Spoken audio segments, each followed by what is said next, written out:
Merhaba takipçilerim, sevgili takipçilerim. Bugün sizlere 5 şişle yapılan bir çorap modelim var. Buğday başağı modelimiz.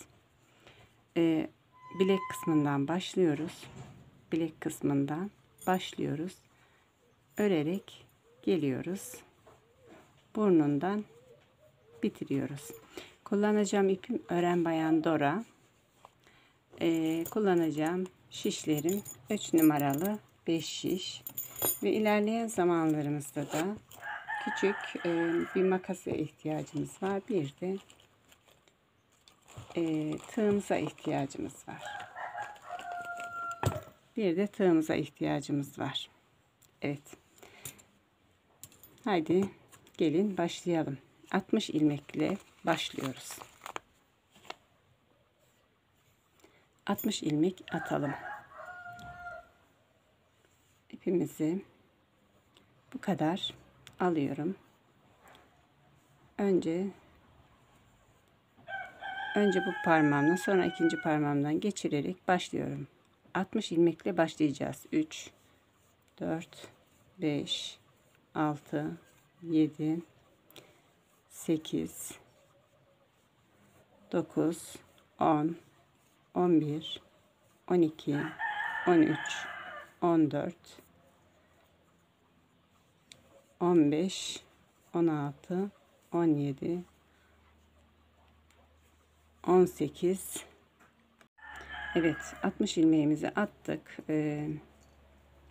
Şuradan bir tane bir düğümle sağlamlaştıralım. Şişlerimizi elimize alalım. 15 ilmek şişlerimizi dağıtalım. 1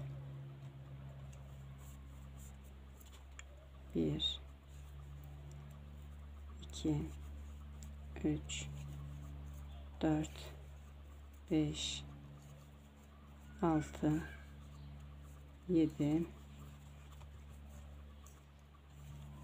8 9 10 11 12 13 14 15.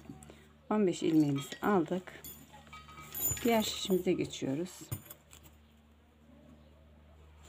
Diğer şişimize geçelim. 1 Zeytin lütfen.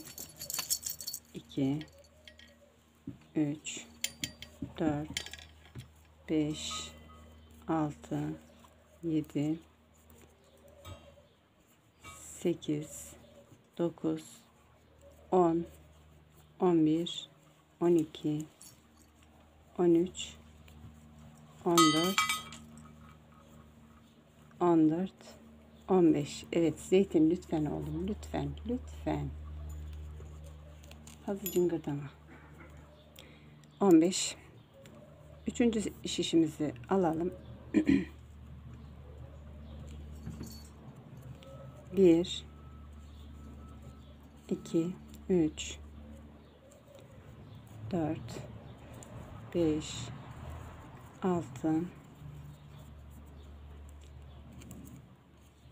7 8 9 10 11 12 13 14 ve 15.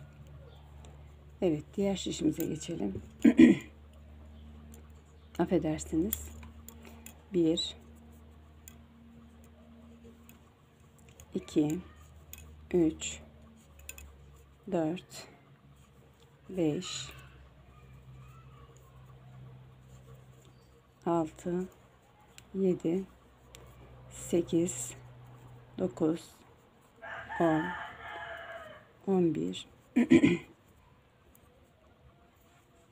12 13 14 ve 15. Evet arkadaşlar, şimdi kendimize düz gelen tarafını döndürüyoruz şişimizin ve şuradaki ipimizle sağlamlaştıralım. Bir tane düğüm atarak sağlamlaştıralım. Çünkü ayrılma yapabiliyor. O yüzden sağlamlaştıralım. Evet.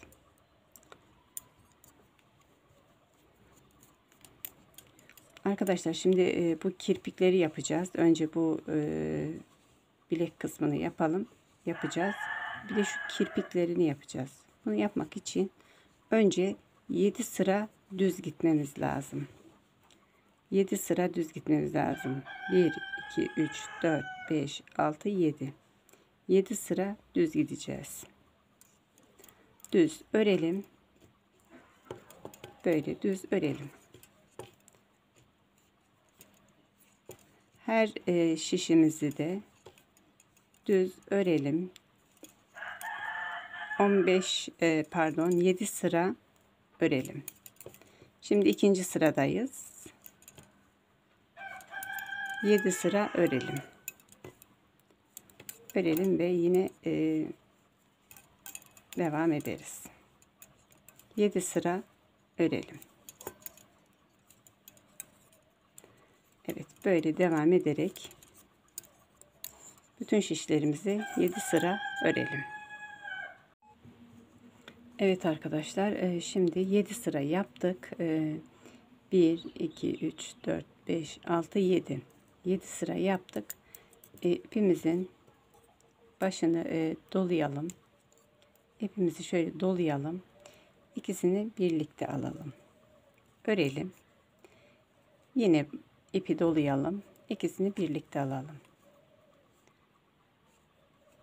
Dolayalım. Birlikte alalım. Dolayalım. Birlikte örelim. Bu her şişimizi böyle yapacağız. Öreceğiz.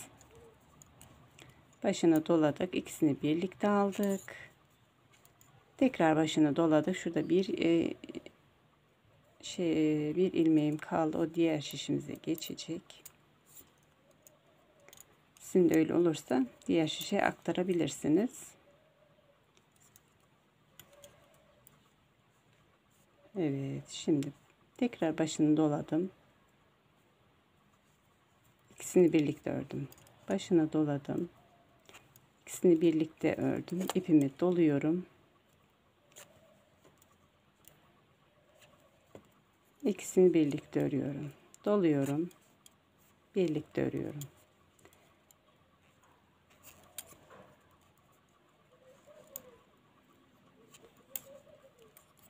Bu şekilde bütün şişlerimizi bu şekilde öreceğiz.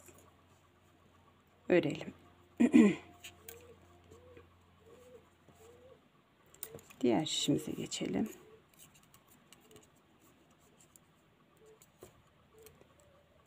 İpimi doladım.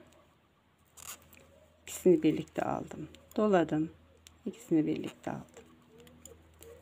Doladım. İkisini birlikte aldım.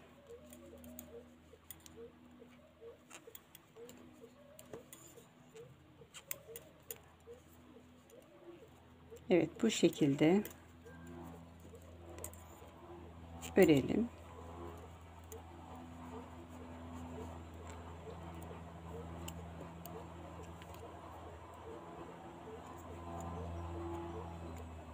Başını ipimi doladım. İkisini birlikte alıyorum. Doladım.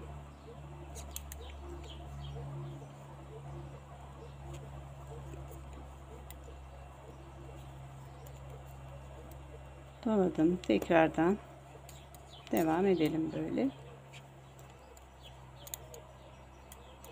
İkisini birlikte alıyorum. Tekrardan başını doladım. İpimi doladım. İkisini birlikte aldım. Evet.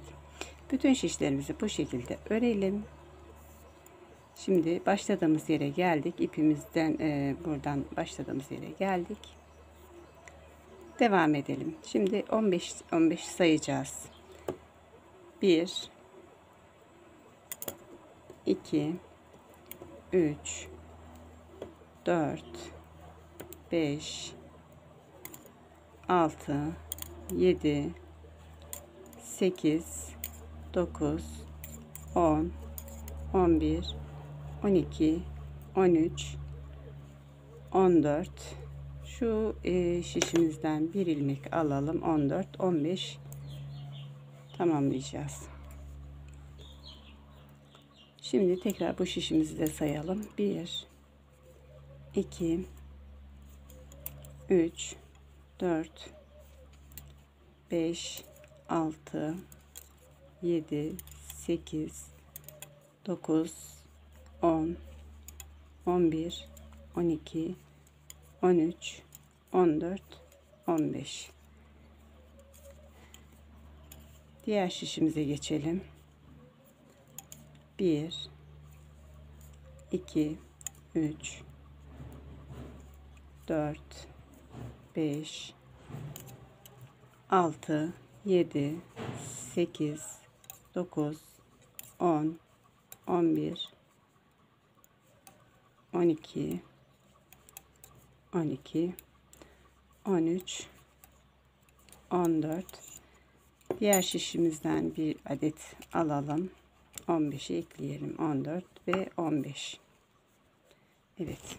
Diğer şişimizi elimize alalım. 1, 2, 3, 4, 5, 6,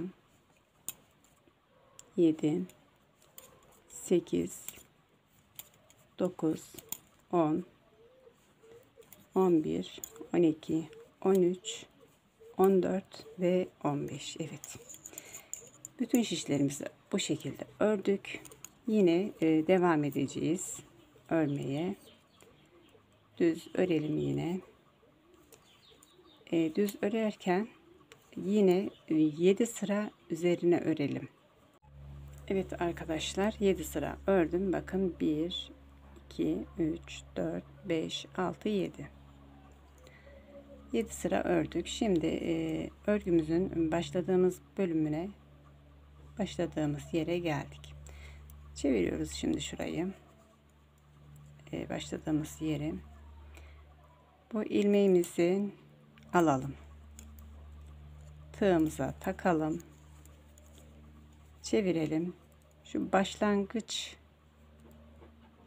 başlangıcına batalım. Başlangıca takalım ve çekelim her ikisini de. Ve bunu şişimize takalım. Bu şekilde birleştireceğiz. Alacağız bir ilmeğimizi ve sırasını şaşırmadan hemen yanındaki ilmeği birlikte ondan geçirerek diğer şişimize takalım. Şimdi yine bir ilmek alalım.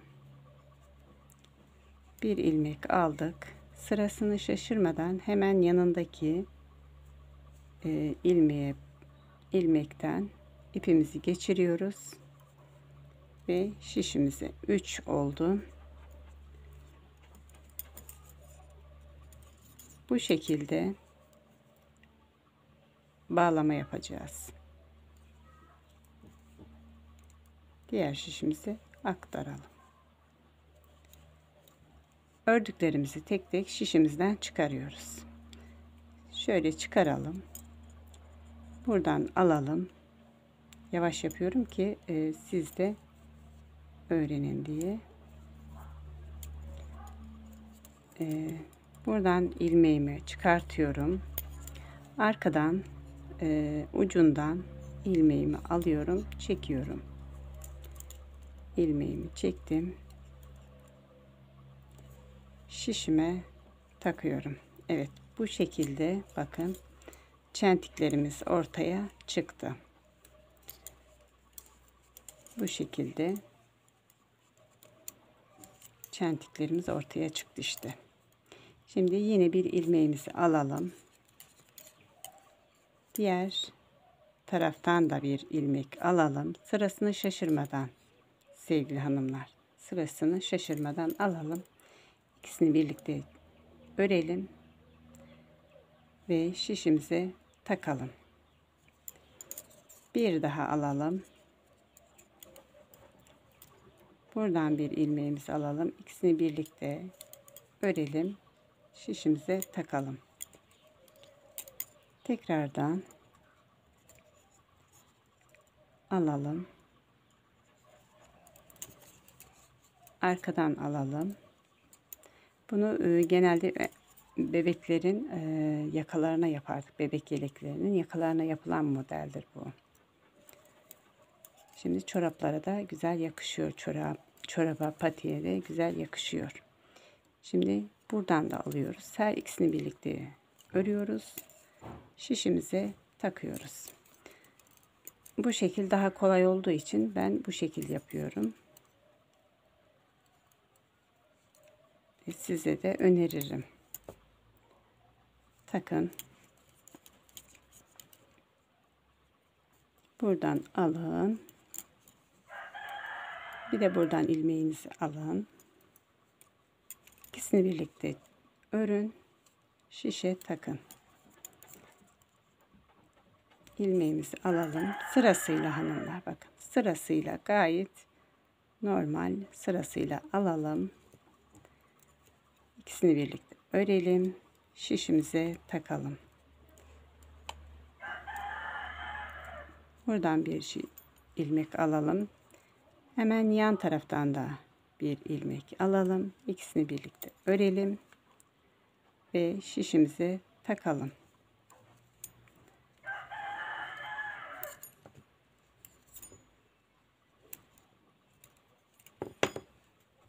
Buradan da bir ilmek alalım. İkisini birlikte örelim.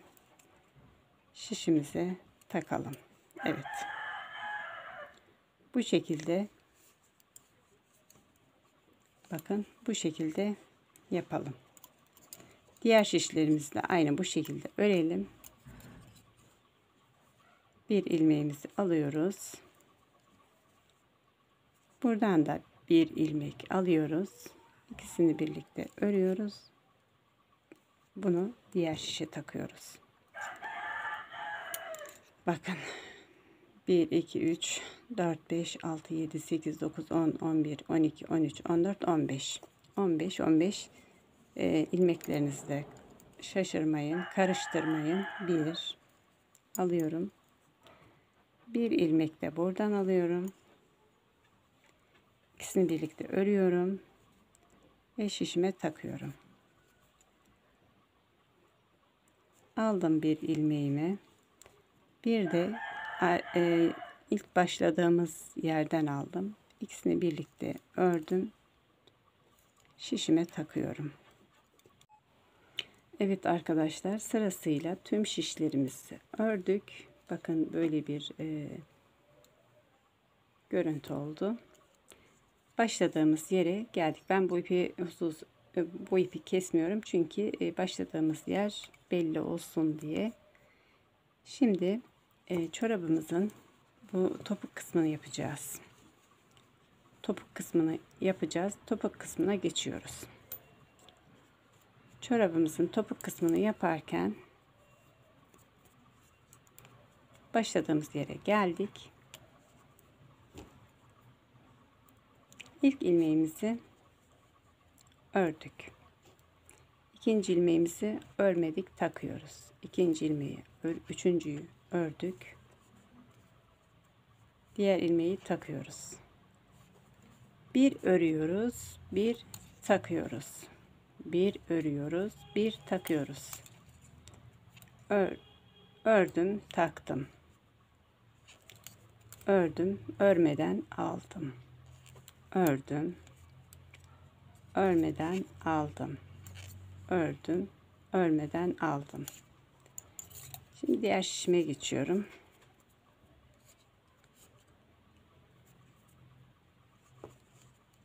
Evet, en son örmeden takmıştık. Şimdi örüyorum.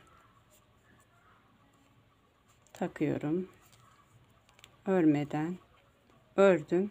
Örmeden alıyorum. Ördüm.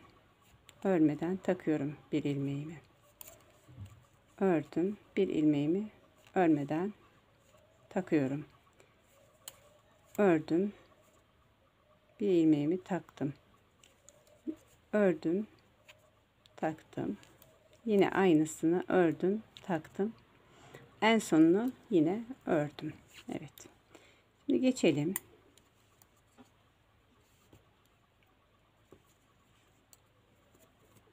Şimdi iki şişini ördük. Topunu yaptığımız için iki şişi kaldı. Örmedik. Şimdi arkasına geçtiğimiz için ilk ilmeğimizi takıyoruz. Ve bütün ilmeklerimizi örüyoruz. Ters örüyoruz. Bütün ilmeklerimizi ters örüyoruz.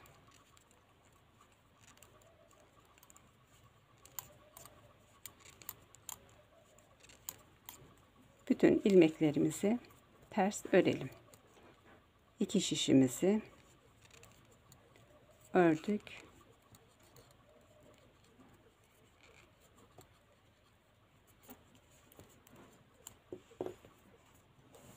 Burada sadece ben iki şiş kullanıyorum. Siz de öyle yapabilirsiniz.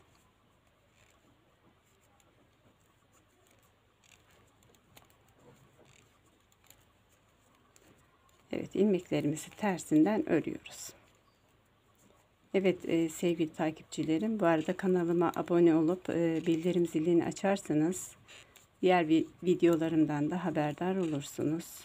Yapacağım videolardan haberdar olursunuz. Bu arada teşekkür ediyorum bütün abonelerime. Sağ olun, iyi ki varsınız. Son ilmeğimi de ördüm, döndüm. Evet. Patiğimizin, çorabımızın topuk kısmını yapıyoruz. İlk ilmeğimizi takıyoruz. İkinci ilmeğimizi de taktık. Üçüncüyü örelim.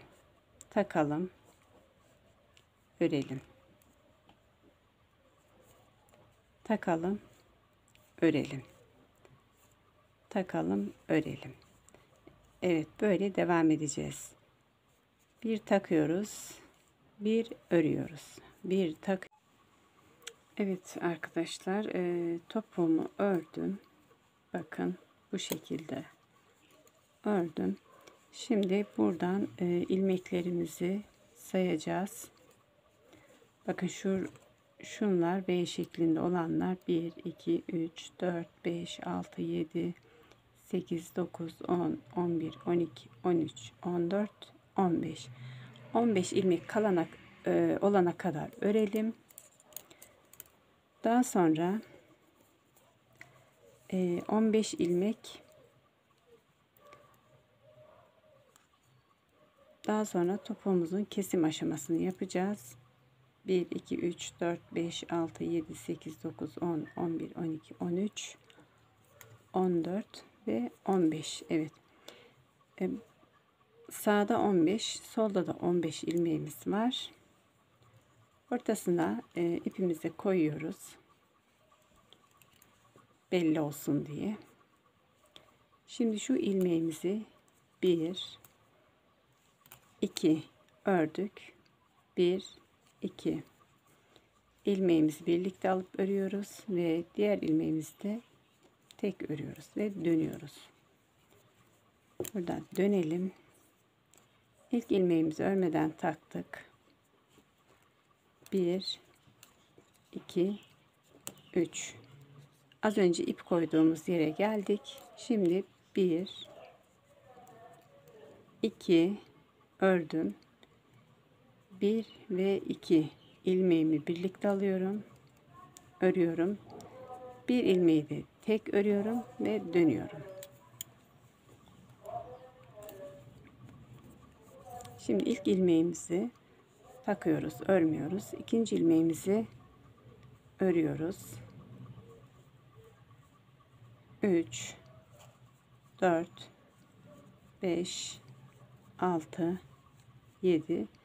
Son ilmeğimizle hemen yanındaki ilmeğimizi birlikte alıyoruz ve bir ilmek de tek örüyoruz, dönüyoruz.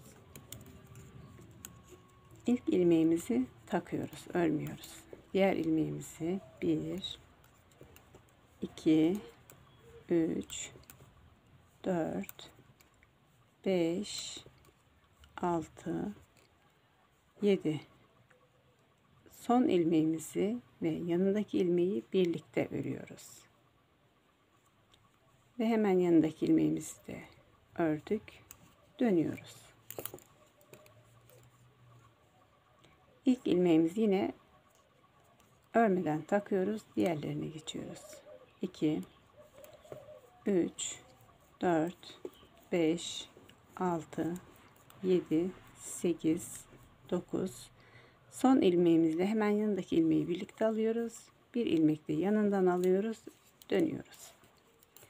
Bu şekilde topuğumuzun kesim işlemini yapacağız. 2, 3, 4, 5, 6, 7, 8, 9, 10. Son 11 ve yanındaki ilmeği birlikte alıp kesiyorum. Bir ilmek daha tek örüyorum. Tekrar döndüm. İlk ilmeğimi takıyorum. İlk ilmeklerimizi hep takıyoruz, örmüyoruz. İkinciden başlıyorum. 2, 3, 4, 5, 6, 7, 8, 9, 10, 11. Son ilmeğim 12. ilmeğimle yanındaki ilmeği birlikte alıp kesiyorum. Hemen yanındaki ilmekten bir daha örüyorum. Dönüyorum. Kenardaki ilmekler bitene kadar bu şekilde örelim.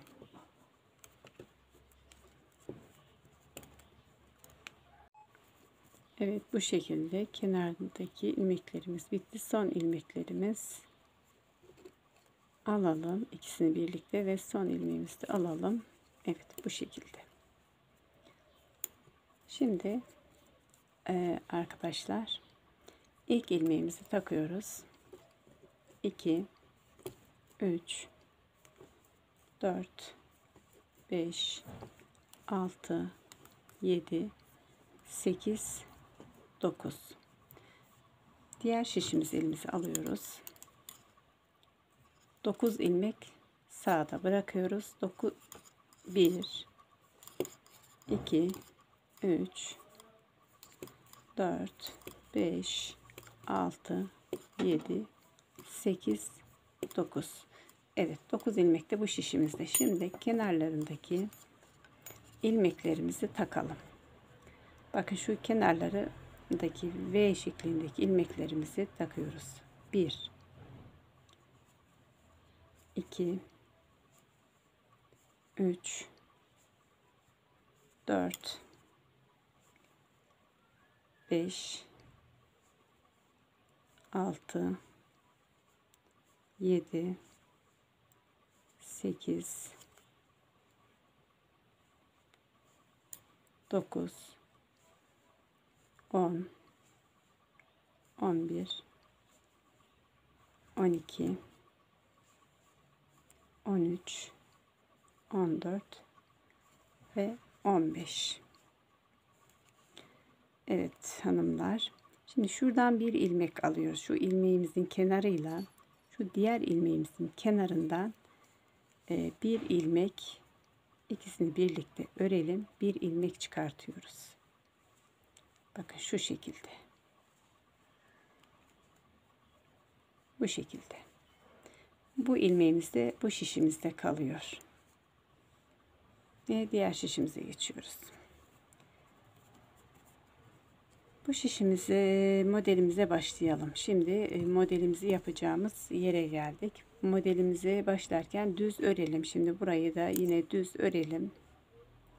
Bu şiş düz örelim.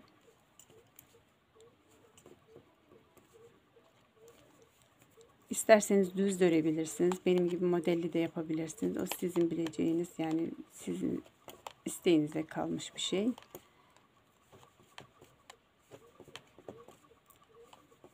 Şimdi burayı da bir örelim. 15 ilmeğimizi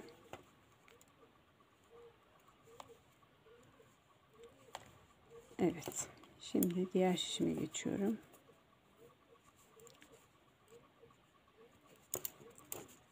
Bir, iki, 3, 4, 5, 6, 7, 8, 9, 10, 11, 12, 13, 14 ve 15. Evet. Şimdi diğer şişime geçiyorum. Şimdi yine buradan bir ilmek alıyoruz. Bir de buradan alacağız ilmek. Bu ilmeklerimizi şu şişimizde yapalım. Bir buradan ilmek alıyoruz. Bir de buradan ilmek alıyoruz. İkisini birlikte örelim. Ördük ve bu şişimizi takacağız. Bu şişimizi takalım. Ve diğer ilmeklerimizi çıkaralım. Elimizde bir var. Bunu saymayalım. 15 ilmek çıkaracağız buradan çünkü. 1 2 3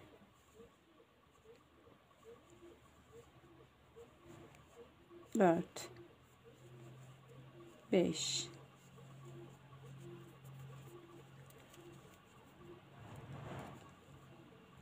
6 7 8 9 10 11 12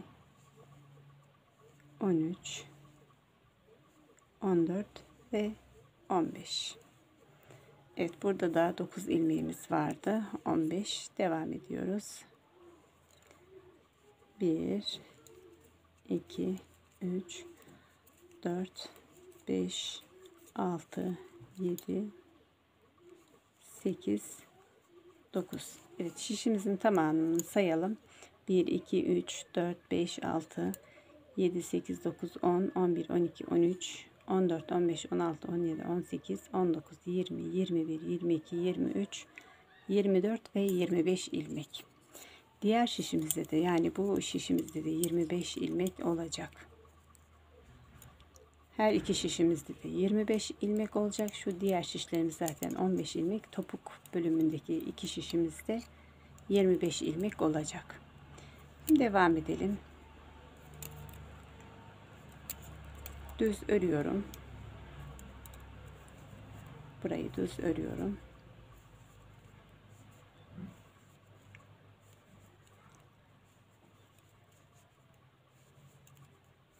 Evet, düz örelim.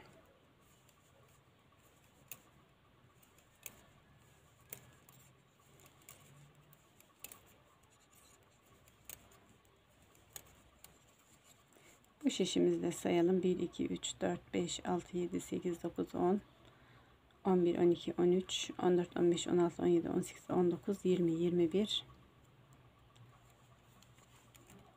22 23 24 ve 25. Evet, diğer şişimize geçiyoruz. Şimdi modelimize yapalım. Modelimizin adı buğday başağı. Buğday başağı yapmak için önce 2 ilmeğimizi ters örüyoruz. 2 ilmek ters. 1 2 1 düz, 2 3 ilmek düz, 2 ilmek ters, 1 2 2 ilmek 3 ilmek düz, 1 2 3 1 2 ters, 1 2 1 2 3 düz. Diğer şişime geçiyorum.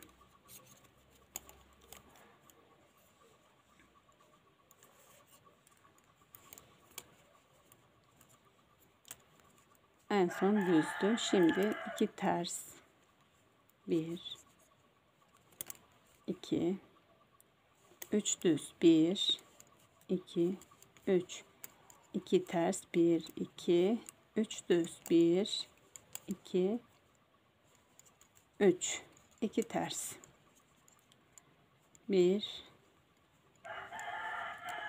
2 3 düz, 1 2 3. Evet.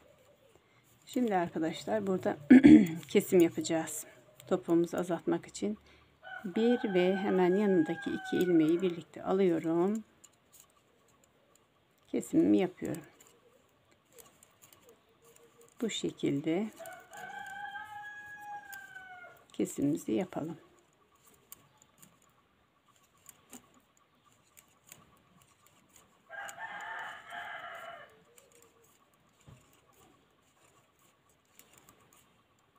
Evet, bu şekilde örelim düz bir şekilde.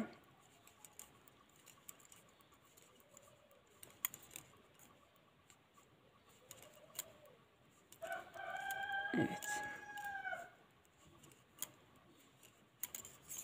Diğer şişime geçiyorum.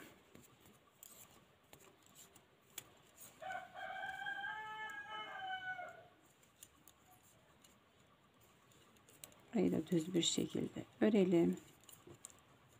Topuğumuzun kesim aşaması.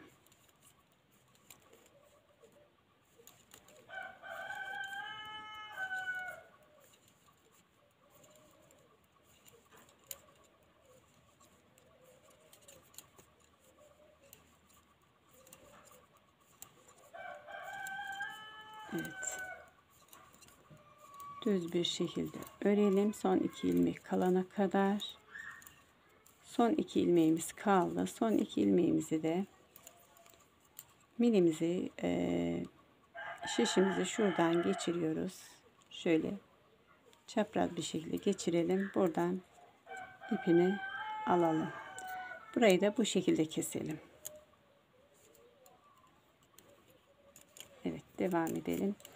Yine 2 ters 2 düz olmak üzere yapalım. Örelim. 2 ters 2 düz. Biraz video uzun olacak ama size buraları göstermem lazım.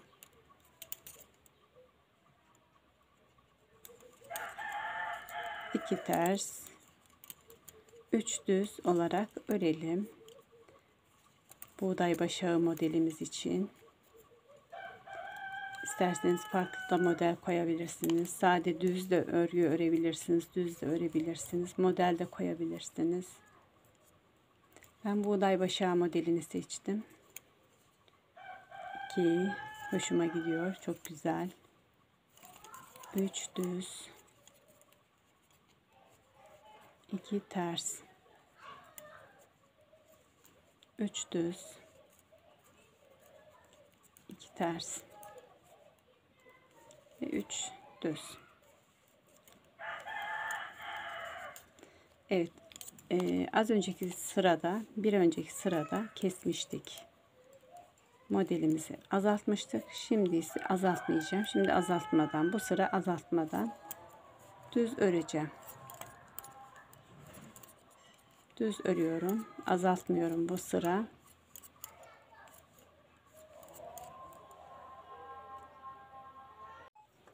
Evet hanımlar, şimdi modelimize başlıyoruz. Şu ilk 2 ilmeğimizi ters yapalım. Şu 3 tane düz olan ilmeğimizin 1 2 3. ilmeğine batıyoruz. Bir tane ilmek çıkartıyorum oradan. Diğerlerini yine 3 tane düz örüyorum. 2 3 düz. Aynı ilmek çıkarttığım yerden tekrardan ilmek çıkartıyorum ve diğer ilmeğime geçiyorum. Örmeden diğer ilmeğime geçiyorum. 1 2 ters. Yine bakın 1 2 3 düz olan ilmeğimin 1 2 3. ilmeğine batıyorum. Oradan ilmek çıkartıyorum. Daha sonra 1 2 3 ördüm. Aynı yerden bir daha ilmek çıkartacağım. Evet, onu da örmeden devam ediyorum. Örmeden 2 tane ters örüyorum. Yine 3 tane ilmeğimiz 1 2 üçüncü deliğine batıyorum. İlmek çıkarıyorum. 3 tane düz ördüm. 1 2 3. Aynı yerden tekrardan bir daha ilmek çıkartacağım. İpimi alıyorum, ilmek çıkartıyorum. Aynı yerden ilmek çıkarttım ve diğer şişime geçiyorum. Yine 2 ters, 1 2 bir ikinci ikinci ilmeğimin üçüncü deliğinden bir tane ilmek çıkartıyorum. 1 2 3 ilmeğimi de ördükten sonra yine aynı yerden bir ilmek daha çıkartıyorum ve örmeden diğer ters olanları örüyorum. Yine aynı örmeden 1 2 3'ten bakın böyle ilmek çıkartıyorum. 1 2 3 düz örüyorum. Tekrardan aynı yerden bir daha ilmek çıkartıyorum ve örmeden diğer tarafa geçip 1 2 ters örüyorum. Burada yine 3 ilmeğim var. 3 ilmeğim de yine aynı şekil. Buradan 3. ilmekten ilmek çıkartıp 1 2 3 örüyorum. Aynı yerden tekrardan ilmek çıkarıyorum. Evet, bu şekil. Buğday başağı modelimiz bu şekil olacak. Şimdi diğer tarafa geçiyoruz. Diğer şişimize. İlk ilmeğimizle yanındaki ilmeği birlikte alıp örüyorum. Azaltma işlemi yapıyoruz. Diğerlerini düz örüyorum. Çorabımızın topuk bölümünü yapıyoruz. Topuk bölümünü böyle örüyorum. Buralar düz örülüyor.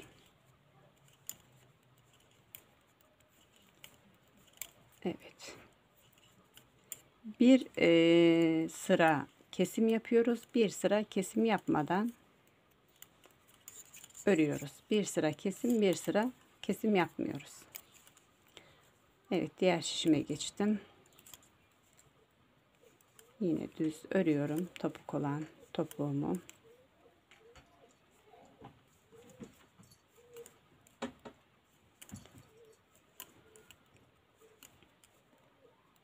Evet, böyle devam edelim.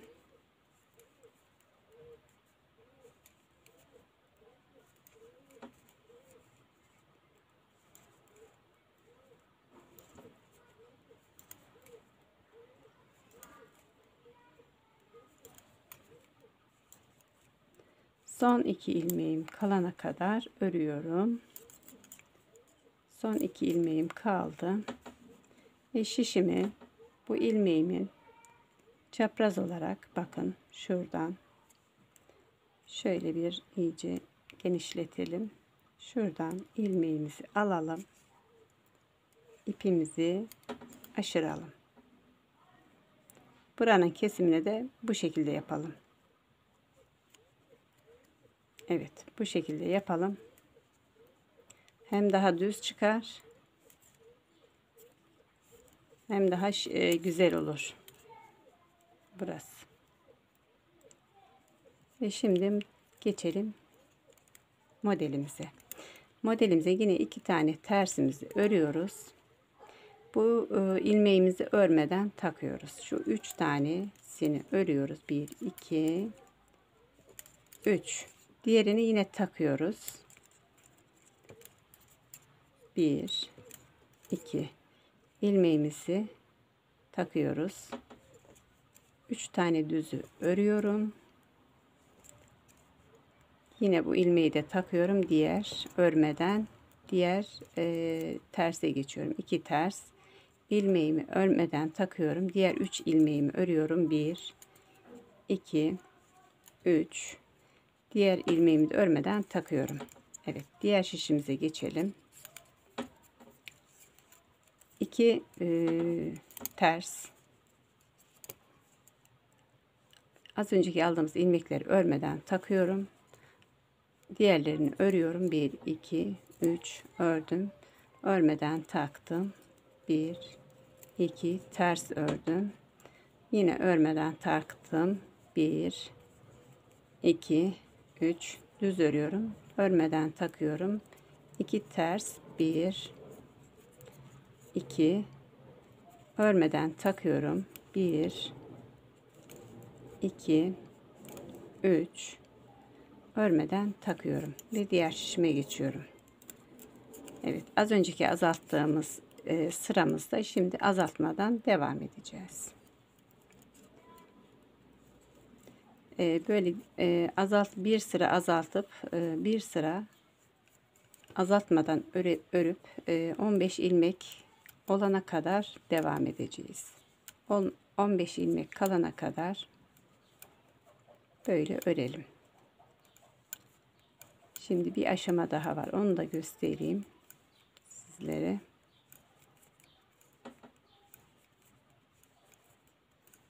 Böyle örmeye devam edelim. Evet sevgili takipçilerim, sizlere burayı da yine düz örüyorum.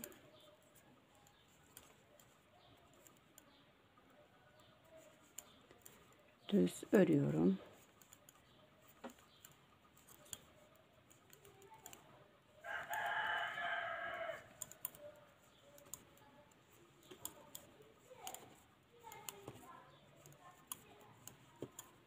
Evet.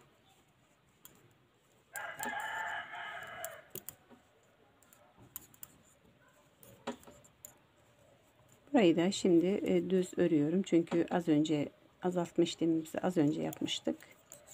Bu şişimizde yapmıyoruz. Evet, şimdi tekrar modelimize geçelim.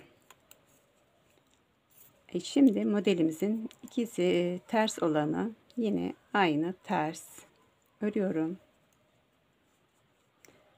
Şu ilmekle bir altındaki ilmeği, bakın şununla şu yanındaki ilmeği birlikte örüyorum. Ortadaki ilmeğimi ördüm. Bu ilmeğimi örmek için şişimi böyle geçiriyorum. Buradan ilmek atlıyorum. Bu şekil. 2 ters. Bu ilmeğin ikisini birlikte örüyorum. Ortadakini tek örüyorum. Ve bu ilmekle, üçüncü ilmekle yanındaki ilmeğimi, taktığımız ilmeği ikisini birlikte ördüm. Bu şekil oldu. Ve yanına devam ediyorum. 2 ters. Taktığımızla yanındaki ilmeği ördüm. Ortadaki ilmeği ördüm. Şu en son kalan ilmeğimi de yine aynı bu şekilde şişime bu şekilde yaparak ördüm. Bakın bu şekil olacak. Evet, modelimizin bu şekil olacak. Evet sevgili takipçilerim, şimdi tekrardan bir modeli göstermek istiyorum. İkisini ters alıyorum. Modelimizi az önce yapmıştık. Şimdi ikinci modelimizi yapacak zaman yine aynı işlem 1 2 3. den batıyoruz. 3. modelin ortasından alıyoruz ilmek.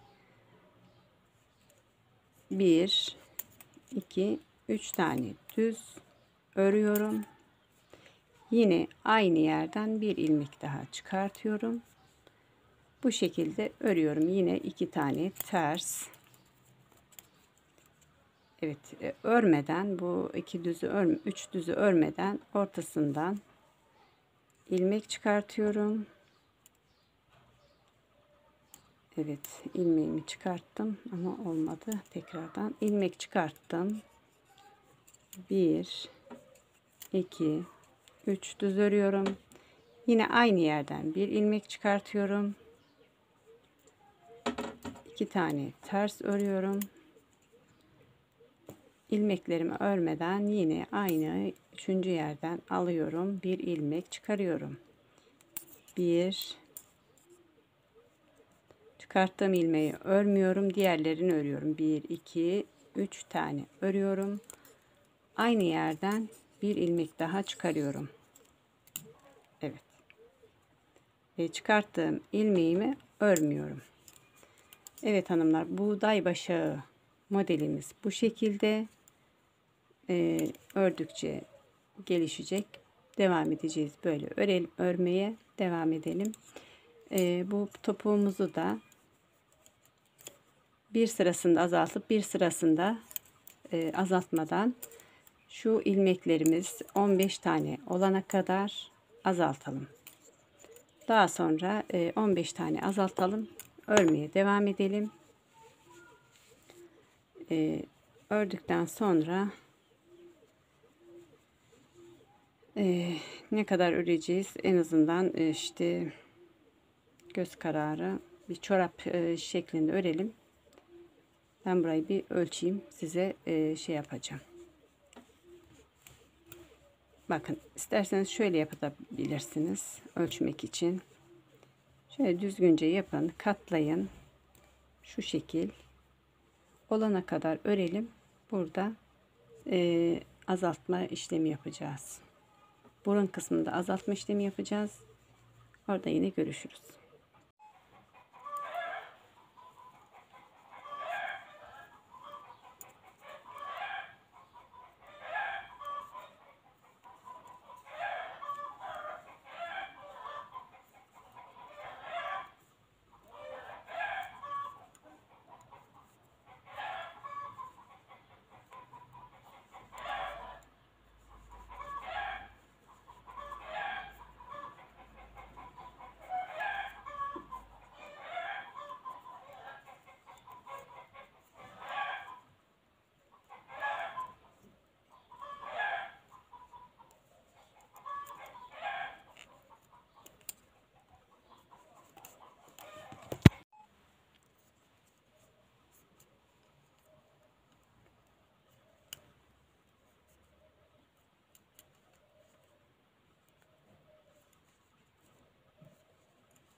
Evet arkadaşlar, şimdi çorabımızın bitiş burununu yapacağız.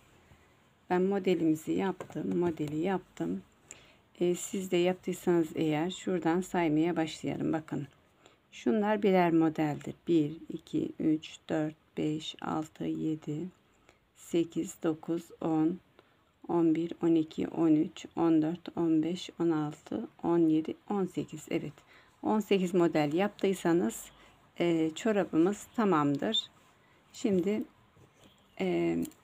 düz örelim. Artık modelimizi bitirdik. Düz örelim. Bütün ters ördüklerimizi de düz örelim.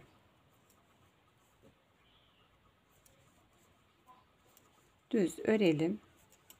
Artık azaltma yapacağız çünkü. Şu burun kısmını yapacağımız için burun kısmını düz öreceğiz. Evet, siz de bitirdiyseniz düz örmeye devam edelim.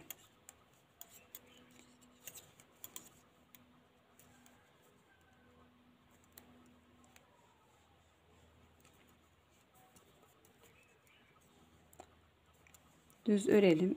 Kesimleri de size göstereceğim. Burun kısmının kesimlerini.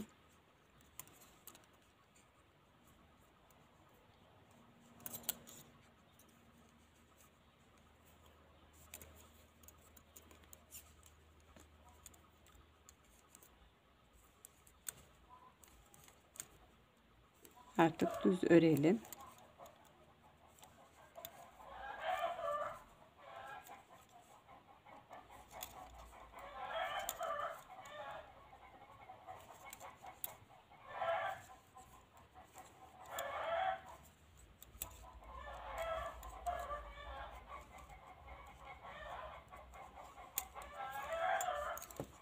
Evet. Ben de bakın sayalım bir daha. 1, 2, 3, 4, 5, 6, 7, 8, 9, 10, 11, 12, 13, 14, 15, 16, 17, 18. Evet, 18 olduktan sonra modelimiz bitiyor. Şimdi kesim işlemine geçelim. Başladığımız ipimiz buradaydı. Tam buradan kesim işlemini yapıyoruz. İlk ilmeğimizi ördük. Bir ile yanındaki ilmeğimizi birlikte alıyoruz. Diğerlerini düz örmeye devam edelim.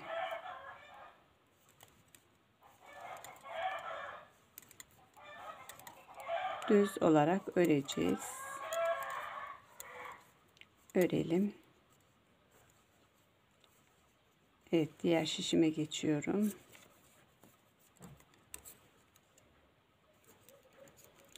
Burada da yine aynı işlemi yapacağız. Bir sıra keseceğiz, bir sıra kesmeden öreceğiz.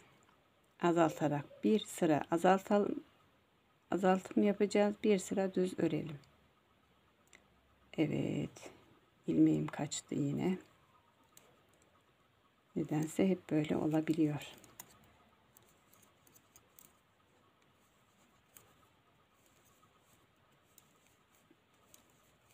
Evet. Şimdi yine 3 ilmeğim kaldı. 3 ilmeğimin 1 ile ikisi, en son 3 ilmeğim kaldı. İkisini alıyorum. Şöyle bir genişletelim. Şuradan şöyle alırsanız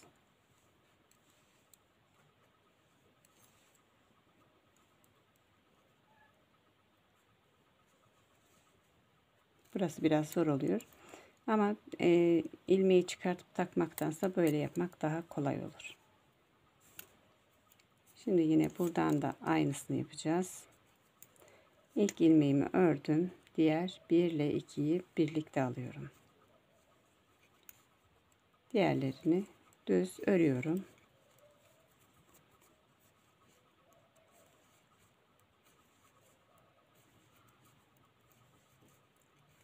Düz örelim.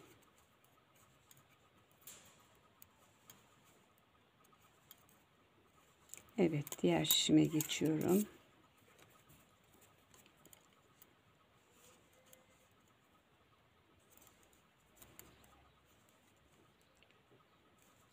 Diğer şişimi de yaptıktan sonra 3 ilmek kalana kadar örelim.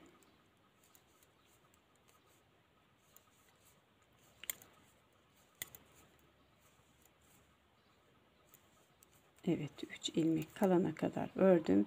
Şu 2 ilmeğimi şöyle bir genişletiyorum ve şişimi buradan takıyorum ve örüyorum.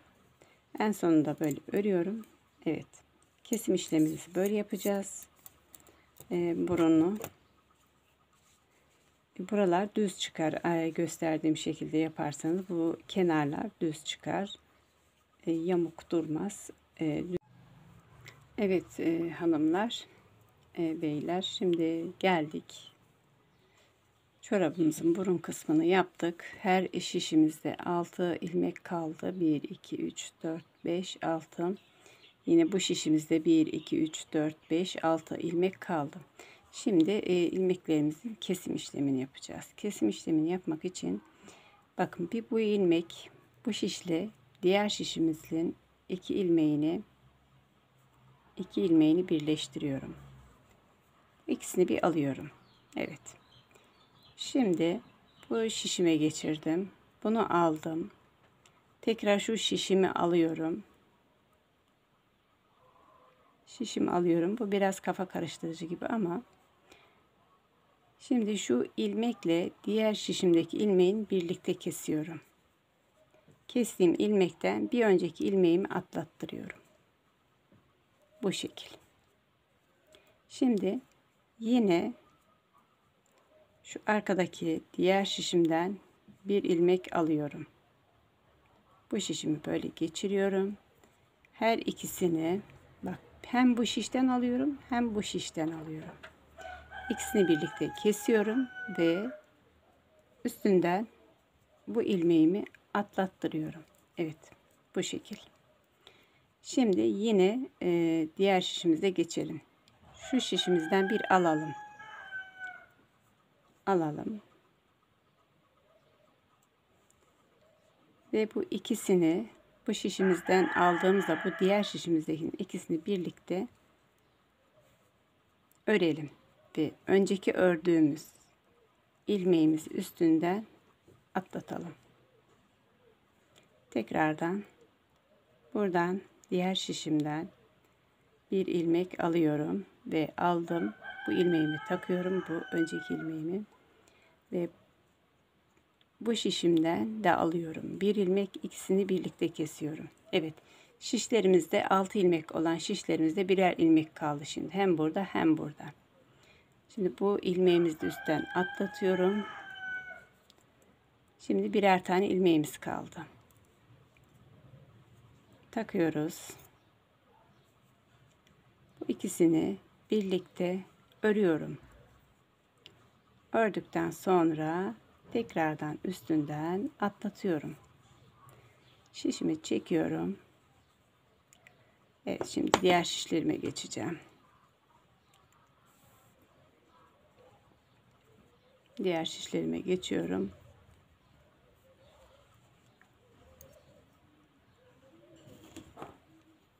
Buradan bir alayım. Buradan da alayım bir ilmek. Evet, şu ilmeğimi de alayım. Kaybolmasın. Kesiyorum. Kestikten sonra atlatıyorum. Ve yine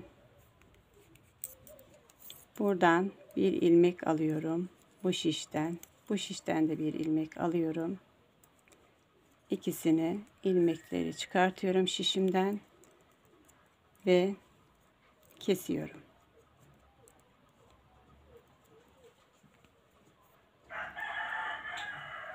Kestim ve üstünden ilmeğimi atlatıyorum. Tekrardan aynı işlemi yapıyoruz. Hem bu şişten hem diğer şişten ilmek alıyoruz. İlmeğimizi kesiyoruz. Kesme şeklinde kesiyoruz. İkisini birlikte örüyoruz ve diğer ilmeğimizi üstünden atlatıyoruz.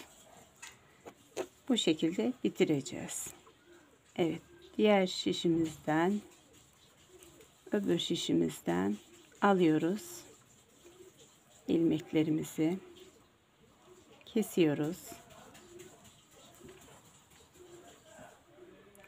Ve bu ilmeğimizi de diğer ilmeğin üstünden geçiriyoruz. Evet, kaç tane ilmeğimiz kaldı? 3 tane ilmeğimiz kaldı. Evet, buradan da alıyorum.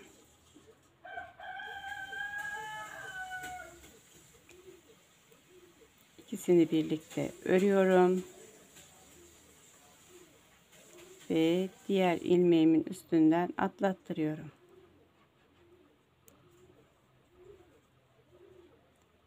Şimdi buradaki ilmeğimi de alıyorum.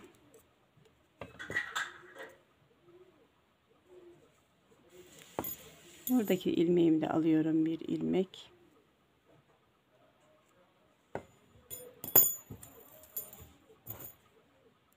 Şimdi kesiyorum ikisini birlikte.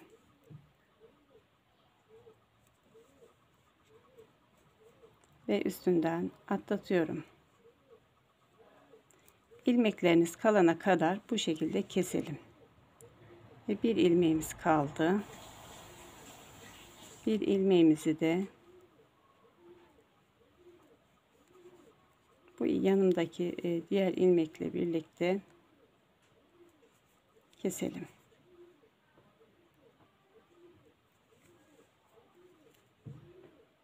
Evet, ipim çatallandı.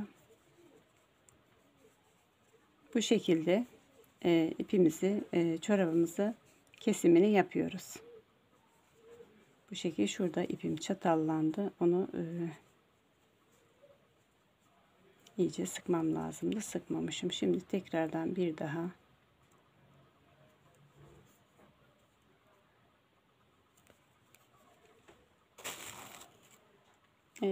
Çorabımız bitiyor. Şimdi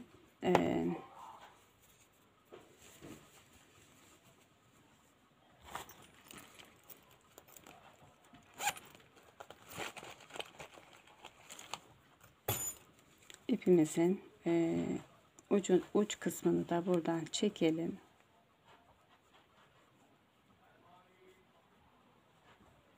Uç kısmını da çekelim.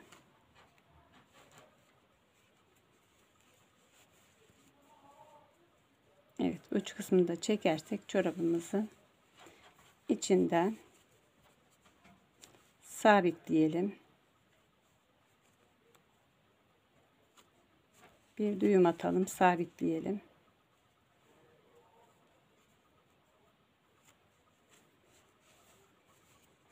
Evet. Bu şekilde bitiyor çorabımızın bitiş şekli. Buyurun, bu şekilde gayet düzgün. Şu diğer ipimizi de burada sağlamlaştıralım.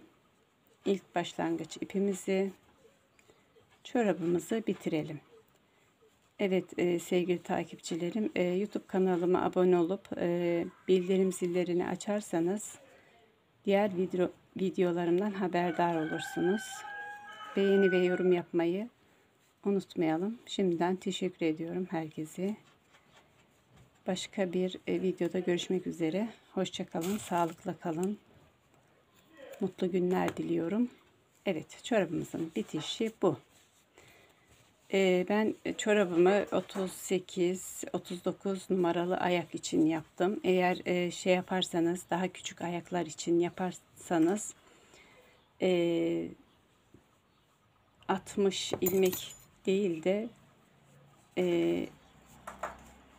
57 ilmekle başlayabilirsiniz. Ben 60 ilmekle başladım. Siz de 57 ilmekle başlayabilirsiniz çorabınızı küçük isterseniz. Ben 38 ve 39 numaralı ayak için yapmıştım. Çorabım böyle. Buyurun.